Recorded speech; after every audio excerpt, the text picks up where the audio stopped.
Assalomu alaykum hurmatli obunachilar. Bu video qo'llanma tovar SKU narxini bittada o'zgartirish va uni tushirib yoki baland qilish bo'ladi.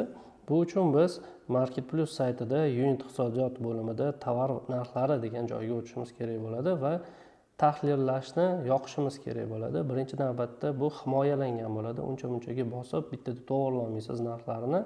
Bu uchun tahlillashni yoqishimiz kerak bo'ladi. Tahlillashni yoqqanimizdan keyin bu yoqda o'zi umumiy SKUlar nomi turgan bo'ladi va rasmlari bo'yicha ham yoqib qo'ysangiz bo'ladi. Keyingisi bu yoqda ko'rishingiz mumkin aksiya degan joy bor. Aksiyadagi tovarlarning narxini biz bu yoqdan regulirovka qila olmaymiz. Tovarlarning narxini tushirishimiz uchun yo aksiyani o'zidan tushirishimiz kerak yoki aksiyadan olib tashlab keyin o'zgartirsak bo'ladi. Bu birinchisi.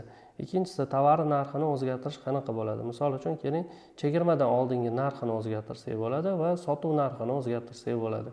Birinchi navbatda sotuv narxi, misol uchun chegirmadagi narxi 120 ming, sotuv narxi 65 ming so'm. Keyingi SKUga o'tamiz. O'zgartirganimizdan keyin tagida shunaqa sariq rang chiqadi.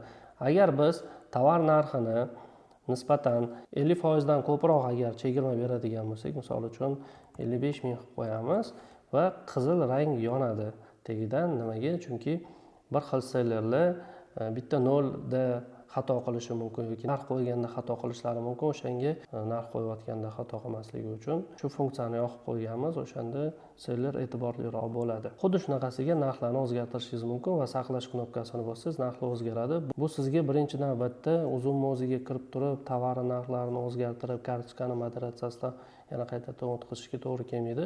Shunda Market Plus o'ziga kirasiz va tovarni tanlab, SKUsini narxlarini bemalol o'zgartirib, saqlash knopkasini bossangiz yetadi.